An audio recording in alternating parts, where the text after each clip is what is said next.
요나서 5번째 강의 시간으로 영적 무감각이라는 제목을 가지고 말씀을 전하길 원합니다. 이 세상은 참 불확실합니다. 이 세상이 이렇게 우리가 발을 붙이고 살아가지만 언제 어디에서 무슨 일이 갑자기 벌어질지 모르는 게 사실 이 세상의 삶입니다. 하루 전까지도 나랑 이야기했던 내가 알던 그 사람이 바로 오늘 아침에 싸늘한 시체가 될 수도 있고요. 또 그것이 바로 나나 내 가족에게 그런 무서운 일이 닥칠지도 모르죠. 세상에선 그래서요, 이렇게 갑작스럽게 많은 사람들이 죽는 이런 무시무시한 일들이 일어나고요. 사람들은 거기에 많은 관심을 가집니다. 왜죠? 그게 나와 내가 아는 사람에게 나타날까 봐 두렵기 때문이죠. 그런데 그런 일들이 정말 아주 자주 일어납니다. 여러분, 이런 사고와 사건, 세월호가 이렇게 정말 바닷속에 잠기게 될 것을 누가 알았어요? 그런데 그런 일이 일어나 수백 명이 그렇게 죽고 나면요, 아름아름으로 내가 알던 사람, 또 내가 알던 사람의 친척이 그런 사고로 죽었다는 이야기를 듣게 됩니다. 이렇게 세월호가 물에 잠겼을 때 제가 이전에 협동 목사를 했던 교회에서도요, 자기 조카가 거기서 그렇게 물에 빠져 죽었다고 하더라고요. 근데 그뿐이 아닙니다. 세상에서는요, 자연재해 또한 얼마나 많이 일어나는지, 갑작스럽게 산불이 나기도 하고요, 지진이 나기도 하고요, 쓰나미가 나서 정말 12년 전에 났던 그 쓰나미는 30만 명이나 되는 사람을 순식간에 다 휩쓸어 가버렸습니다. 이런 무시무시한 자연재해들, 또한 이렇게 사람이 만든 이런 경제적 위기 또한 사람들의 기반을 엄청나게 흔드는 무시무시한 불확실성의 모습입니다. IMF가 왔을 때 얼마나 많은 이런 가장들이 자살을 했는지 모릅니다. 왜죠? 이전까지 내가 이렇게 회사에 열심히 다니고 내가 이 정도의 돈을 모으면 내 인생이 안정될 거라고 생각했는데요, 어느 순간에 자신도 아무것도 할 수 없는 그런 상황에 도달하자마자 거기에서 도대체 앞으로 살 아무런 소망을 다 잃어버리게 된 것이죠. 게다가요, 요즘은요, 뭐 에볼라나 사스와 같은 이런 질병이 이렇게 세계를 휩쓸고 사람들을 무섭게 만드는 일들이 있고요. 그게 나에게도 일어날 수 있다는 이런 무시무시한 그런 상상을 하게 되죠. 왜 이렇게 에볼라가 났을 때 이렇게 신문이 다 그런 사건에 대해 자세하게 이야기하는 것이죠? 바로 한국에도요, 그런 일이 당장이라도 일어날 수 있기 때문입니다. 그래서 이렇게 에볼라 방역을 담당하는 그런 국립의료원에서 담당자를 정했더니요, 간호원들이 그날로 다 사표를 내버렸어요. 자기가 그냥 죽을까 봐 무서워서. 정말 에볼라 환자가 생기면 자기가 제일 먼저 가서 간호를 해야 되니까 지금 뭐 에볼라가 한국에 들어온 것도 아니고요, 뭐 아무런 일도 나타나지 않는데 그 공포에 그냥 그날 다 사표를 내버렸죠. 여러분, 그런데 이렇게 이런 무시무시한 환경들, 개인적으로건 세상적으로건 이 불확실성과 두려운 일들이 있는 곳에서요, 사람들이 이 두려움을 피하고자 하는 가장 첫 번째 일이요, 바로 자기 자신이 만든 신을 찾는 것입니다. 이런 고대로부터요 현재까지 이렇게 사람들이 만든 신이요, 어느 민족, 어느 부족, 어느 시대나 항상 있었습니다. 아무리 작은 부족, 뭐 10명이 사는 부족에 가도요, 다 그들도 신을 섬겨요. 왜? 인간이요, 이 세상을 살아가는데요, 자기 힘만으로는 안 된다는 걸 아는 거예요. 언제 내게 죽음이 닥치고 언제 내가 두려워할 만한 일이 닥치면 그것을 내가 감당할 수 없다라는 그 두려움에 사로잡히기 때문에요, 그래서 신을 만들어내는 것이죠. 그런데 인간이 이렇게 두려워서 만드는 신을 성경이 뭐라고 이야기하냐면 바로 우상이라고 부릅니다. 아니, 우상은 자기가 뭔가 원해서 그런 신을 만들어내는 것 아닌가요? 네, 맞습니다. 우상의 본질은요, 바로 이렇게 인간의 욕망과 두려움을 이루어주고 그것을 막아줄 것이라고 생각하는 동일한 존재예요. 여러분, 사람들이요, 두려워하는 것이 무엇을 두려워하죠? 자기가 가장 소망하고 가장 중요하게 여기는 것을 잃어버릴까 봐 두려워합니다. 그러니까요, 사람이 뭐가 두렵다, 그래서 뭔가를 의지한다 하면요, 사실은요, 그걸 간절히 원하기 때문이에요. 왜? 죽을까 봐 두려워하죠? 살기를 간절히 원하기 때문에 두려워하죠. 그래서 자기 생명을 연장하고 더 오래 살고 더 건강하게 살고자 무엇을 의지한다면요, 사실 그런 욕망 때문에 의지하는 그 우상이 또 죽을까봐 두려워서 동일한 게 의존하는 우상이 되는 것입니다. 그래서 우상을 의존하는 모든 태도는요, 사실 다 똑같아요. 자기가 원하는 것을 계속 유지하고 더 풍요롭게 만들고 자기가 두려워하는 것을 피하기 위해 우상을 섬기는 것입니다.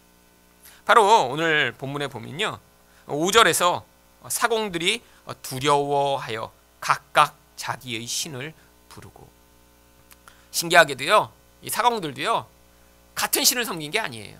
다 자기가 만든 각각의 신들을 섬겼습니다. 이게 바로 우상의 특징입니다. 우상은요 어떤 공통된 모습을 갖고 있지가 않아요. 사람마다 자기가 원하는 게 틀리거든요. 어떤 사람은 돈을 간절하게 자기 우상으로 섬깁니다. 돈이면 내 생명도 유지할 수 있고 나를 부자로 만들어줄 수 있고 세상에서 권력을 줄 수 있고 또 내가 무슨 일이 일어났을 때 돈의 힘만 가지면 내가 그걸 다 피할 수 있어 라고 생각하기 때문에 돈을 의지해요. 어떤 사람은요 권력을 그런 우상의 자리에 올려놓습니다. 내가 대통령을 아는데, 내가 국무총리를 아는데, 내가 이런 사람을 알면 내가 문제가 생겨도 당장 해결할 수 있어. 아니야, 능력이면 되지, 능력이면. 여러분, 사실 사람들이 예전에도요 우상을 섬겼지만요, 그 우상들은요 다 어떤 종류의 특징들을 가진 우상들이었습니다. 사람마다 자기가 원하는 우상이 있어요. 왜죠? 사람들이 원하는 욕망의 대상들이 다 틀리기 때문입니다. 근데 그 욕망의 그 근원을 추적해 보면요, 다 하지만 뿌리는 똑같아요. 무엇이죠? 바로 눈에서 보는 것으로 내 힘을 삼고 그것으로 이 불확실한 세상 가운데 자기 생명과 자기 풍요를 확장하고자 하는 욕망 가운데 각각 자기 우상들을 섬기는 것입니다. 그런데 아주 우스운 일은요, 이렇게 선원들이 각각 자기 신을 열심히 불렀지만 여러분, 그 우상이요 절대로 사람을 도와줄 수 없다라고 하는 사실입니다. 여러분, 이 선원들이 얼마나 간절히 자기 신을 찾았을까요? 여러분, 바다에서 오래 그 일들을 하던 자입니다. 아니, 이 정도의 풍랑은 우리가 한 번도 만나본 적이 없다. 이 정도의 풍랑을 만나면 우리는 반드시 죽을 것이다. 그전 다 알았어요. 그러니까요, 생명을 다해 자기 우상을 향해 부르짖었을 텐데 그 우상들은요 절대로 위급한 상황에 응답하지 않습니다. 여러분, 돈이 세상에서 나를 지켜줄 수 있는 가장 강력한 힘이라고 생각해도요, 절대절명의 상황이 되면요 그 돈은 그 사람이 부름에 절대로 응답하지 않습니다. 여러분, 이건희 회장이 지금 그렇게 누워있는데 여러분, 돈이 그를 살릴 수 있나요? 아니에요. 어떤 신문기자는 그래서 이건희 회장이 지금 죽었다라고 아예 신문에 냈더라고요. 죽었는데 살아있는 것처럼 지금 호흡만 유지시켜서 놔두고 있는 거래요. 사람들이 이렇게 근거도 없으면서 발표를 하면 너 고소당할지도 모른다. 그런데 자기는 확실하대요. 자기는요. 그런데 고소를 안 하더라고요, 삼성에서. 근데 왜 지금 그렇게 살아있는 것처럼 만들죠?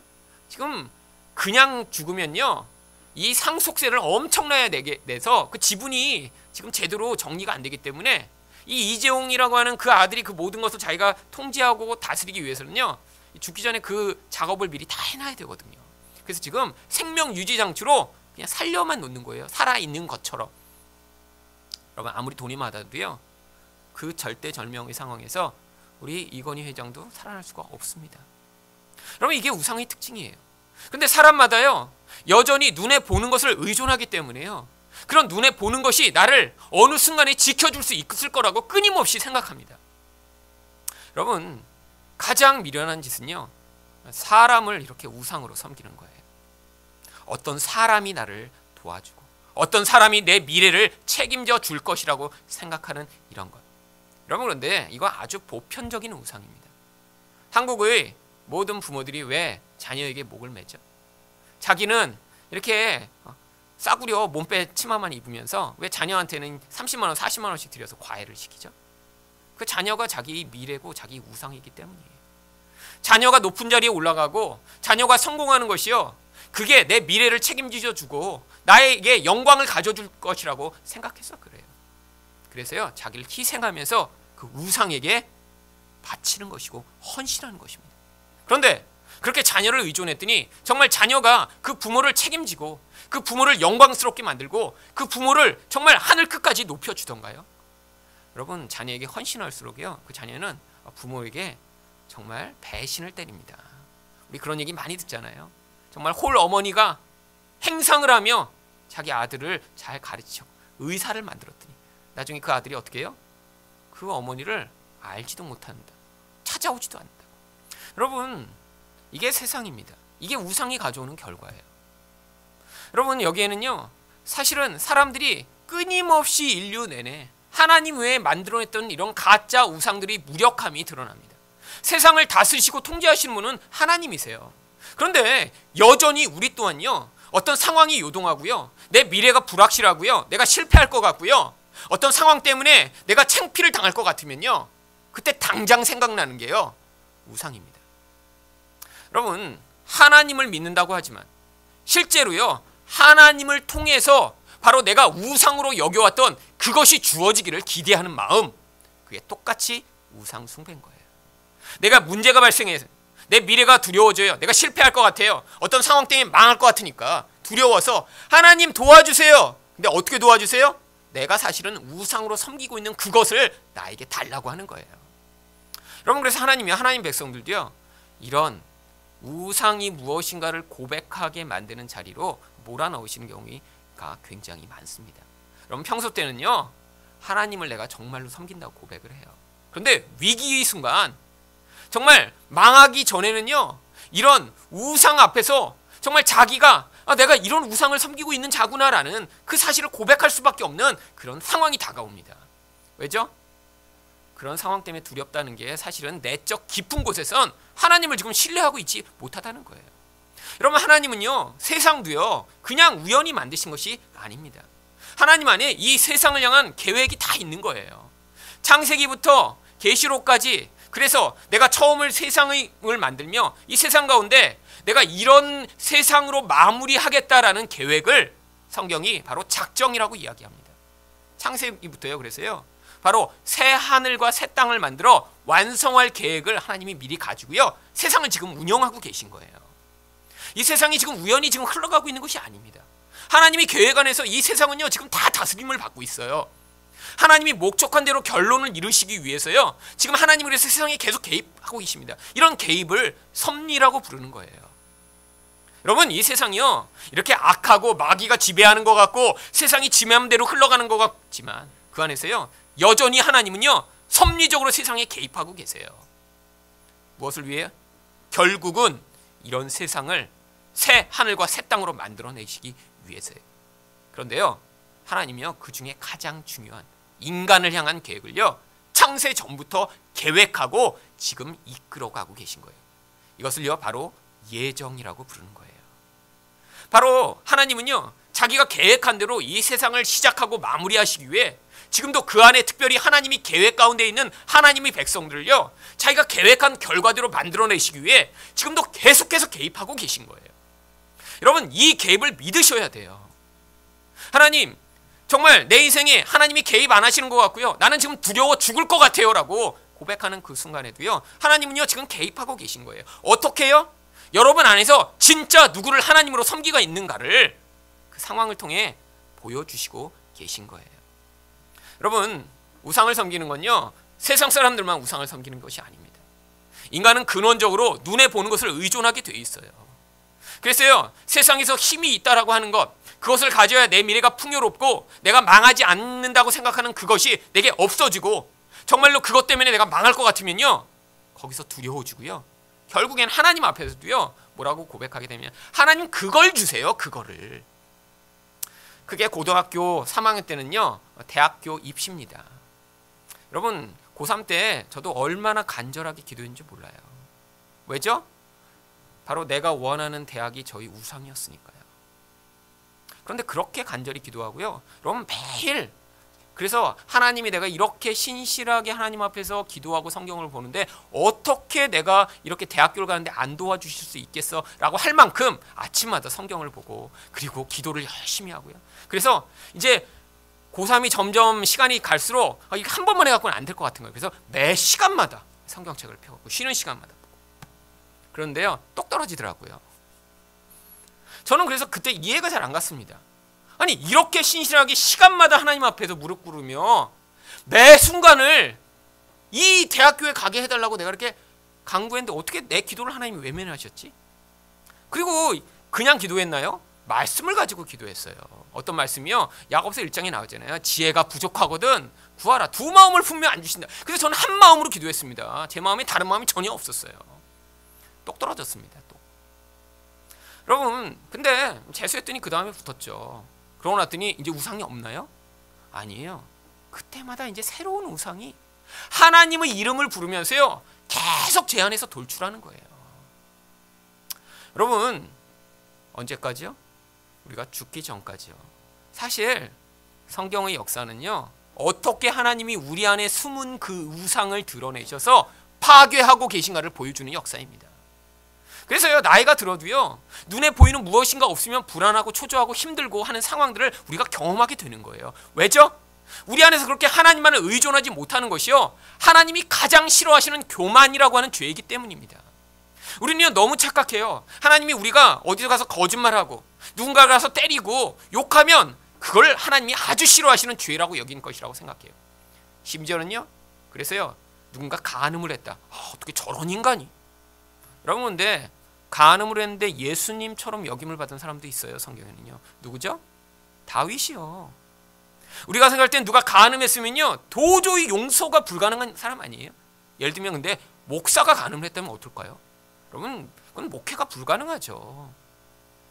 그런데도요, 성경은요, 그거보다 더 무서운 죄를요, 하나님 말고 다른 것을 의존하는 우상 숭배를 더 무서운 죄라고 여깁니다. 왜? 그게 바로 십계명의 제 첫 번째 계명이거든요.